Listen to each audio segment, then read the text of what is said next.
नमस्कार दोस्तों, आप लोगों का स्वागत है एक बार फिर से आपके अपने यूट्यूब चैनल योग्यता एकेडमी पर। दोस्तों, आज हम लोग पॉलिटी के इंट्रोडक्शन को जानेंगे, तो आप लोग इस वीडियो को बहुत ही ध्यान से देखिएगा क्योंकि इसका उपयोग आने वाले टॉपिक्स में होगा। तो चलिए स्टार्ट करते हैं। दोस्तों, जैसा कि आप लोग जानते हैं कि भारत को आज़ादी 1947 में मिली और उसके बाद भारत का संविधान लागू हुआ। तो आज हम लोग इसी संविधान के बारे में कुछ बेसिक इन्फॉर्मेशन कलेक्ट करेंगे। तो चलिए देखते हैं। पहला पॉइंट दिया हुआ है, संविधान बनने में कुल कितना समय लगा और इसे कब लागू किया गया। तो संविधान बनने में 2 वर्ष 11 महीने और 18 दिन लगते हैं। दोस्तों, ये कई एग्जाम में पूछा गया है कि संविधान बनने में कुल कितने दिन लगे। तो इसका हो जाएगा आंसर 2 वर्ष 11 महीने और 18 दिन। इसको आप लोग याद कर लीजिएगा। इसके बाद देखते हैं इसको कब लागू किया गया। तो संविधान को 26 नवंबर 1949 को आंशिक तौर पर और 26 जनवरी 1950 को पूर्णतया लागू किया गया। मतलब इससे कुछ उपबंध 26 नवंबर 1949 को ही लागू कर दिए गए और जो शेष बचे थे उसको 26 जनवरी 1950 को लागू किया गया। इसके बाद हम लोग देखते हैं भारत के संविधान को कितने भागों में बांटा गया है, इसमें कुल कितने अनुच्छेद हैं और इसमें कुल कितनी अनुसूचियां हैं। तो दोस्तों, यहाँ पर हम लोगों को एक बात का ध्यान देना आवश्यक है और वो यह है कि जब संविधान बना था तब इसमें कुल कितने भाग, अनुच्छेद और अनुसूचियाँ थी और वर्तमान समय में संशोधन के बाद इसमें कुल कितने भाग, अनुच्छेद और अनुसूचियाँ हैं। तो चलिए देखते हैं। लिखा हुआ है मूल संविधान एवं वर्तमान संविधान में कुल कितने भाग हैं। तो मूल संविधान मतलब जब संविधान बना तब की बात हो रही है, वर्तमान संविधान मतलब संशोधन के बाद इस समय। तो मूल संविधान में 22 भाग थे और इस समय कितने हैं, इस समय हैं 25 भाग।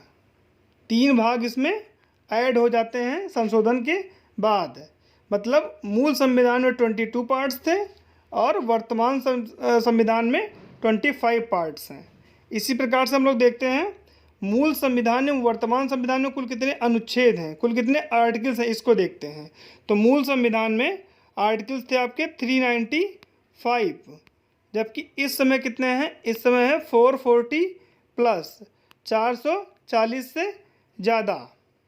इसी प्रकार से मूल संविधान एवं वर्तमान संविधान में कुल कितनी अनुसूचियाँ थी, कुल कितने शेड्यूल हैं, इसको देखते हैं। तो मूल संविधान में 8 अनुसूचियाँ थीं जबकि वर्तमान संविधान में 12 अनुसूचियाँ हैं। मतलब मूल संविधान में 8 शेड्यूल्स थी और वर्तमान संविधान में 12 शेड्यूल हैं।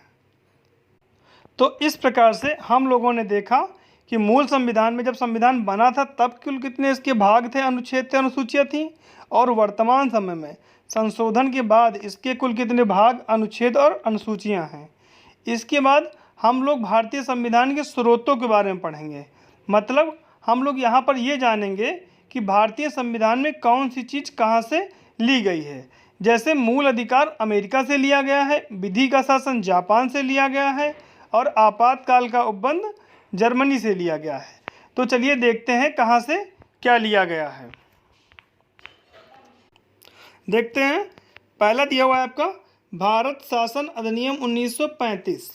दोस्तों, भारत शासन अधिनियम 1935 का भारत के संविधान में सर्वाधिक प्रभाव देखा जा सकता है क्योंकि इससे भारत के संविधान के लगभग 200 अनुच्छेद सीधे सीधे यहीं से लिए गए हैं, जैसे कि न्यायपालिका का ढांचा, लोक सेवा आयोग आदि। तो ये आपका जो भारत शासन अधिनियम है ये भारत के संविधान में सर्वाधिक प्रभाव दिखाता है। इसी प्रकार से हम लोग देखेंगे ब्रिटेन से क्या क्या चीज़ें ली गई हैं। तो ब्रिटेन से संसदीय व्यवस्था ली गई है, विधायी प्रक्रिया ली गई है, नागरिकता सिटीजनशिप का जो प्रोविज़न है उसको भी यहीं से लिया गया है और जो हमारी कैबिनेट जैसे बनती है उसका जो स्वरूप है वो भी ब्रिटेन के संविधान के जैसा ही है। इसके बाद हम लोग देखेंगे अमेरिका से क्या क्या चीज़ें ली गई हैं।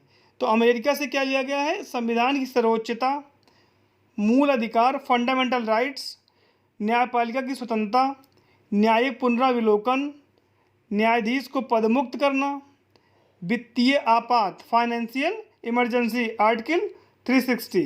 इसी प्रकार से राष्ट्रपति पर महाभियोग कैसे चला जाएगा, इसको भी यहीं से लिया गया है। और जो उपराष्ट्रपति का पद है वो भी यहाँ से लिया गया है। तो इस प्रकार अमेरिका से बहुत सी चीज़ें ली गई हैं। इसी प्रकार से आयरलैंड से DPSP लिया गया है, राज्य के नीति निदेशक तत्व, directive principle of state policy. और उपराष्ट्रपति के द्वारा राज्यसभा में 12 व्यक्तियों का जो मनोनयन किया जाता है उस प्रक्रिया को भी यहीं से लिया गया है। इसी प्रकार से कनाडा से क्या ली गई है, संघात्मक व्यवस्था, मतलब जो भारत के केंद्र और राज्यों के बीच जो संबंध है उसको भी यहीं से लिया गया है।